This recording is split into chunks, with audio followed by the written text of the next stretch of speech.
A significant demonstration unfolded on Saturday outside the proposed location of China's expansive new embassy in London, drawing large crowds and sparking fervent opposition from politicians and activists alike. The central concern revolves around the potential for the embassy to be utilized for the illegal detention of dissidents, a fear amplified by the presence of Hong Kong residents among the protesters, their anxieties rooted in first-hand experiences with such tact. The controversy surrounding the project is deeply rooted. Tower Hamlets Council, the local authority, initially rejected the planning application in 2022, citing numerous objections. These objections included, but were not limited to, the significant disruption anticipated from large-scale protests that the embassy's presence would inevitably attract. Remarkably, the previous conservative government chose not to overturn the council's decision, a stance that contrasted sharply with the current administration's approach. The resurgence of the embassy proposal followed the Labour Party's electoral victory. Beijing resubmitted its application, a move seemingly facilitated by direct intervention from Chinese President Xi Jinping during a conversation with Labour leader Keir Starmer. This intervention has raised serious questions about the extent of influence exerted by the Chinese government on UK policy decisions.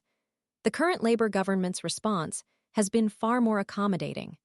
Cabinet ministers Yvette Cooper and David Lammy have publicly voiced their support for the embassy project, a stance that has further fueled the outrage among protesters.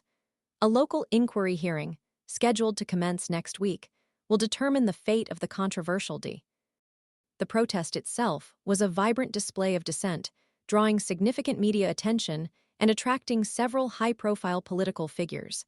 Among those who addressed the assembled crowd were prominent figures such as Iain Duncan Smith, Tom Tugendhat, and Labour MP Blair McDougall. Their presence underscored the bipartisan nature of the opposition to the embassy project. The level of concern is clearly high.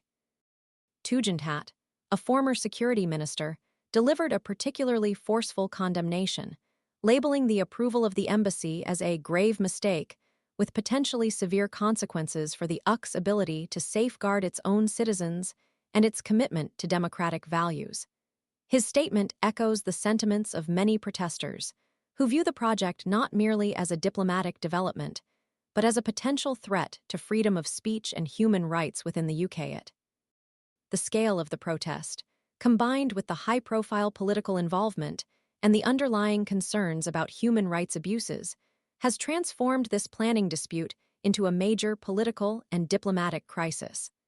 The upcoming local inquiry will need to weigh the potential economic benefits of the embassy against the significant risks to human rights, diplomatic relations with other nations, and the long-term implications for freedom of expression and assembly within the shadow of potential abuses and the suppression of dissent hangs heavy over the debate, making this far more than a simple planning permission dispute. The outcome will have profound implications for the UK's relationship with China and its commitment to its own democratic principles. The gravity of the situation is undeniable, and the world watches with bated breath as the inquiry unfolds. The potential for the embassy to become a focal point for political tension and human rights concerns is substantial, potentially reshaping the UK's relationship with China for years to come. The coming weeks will be critical in determining the future of this contentious project and its far-reaching consequences.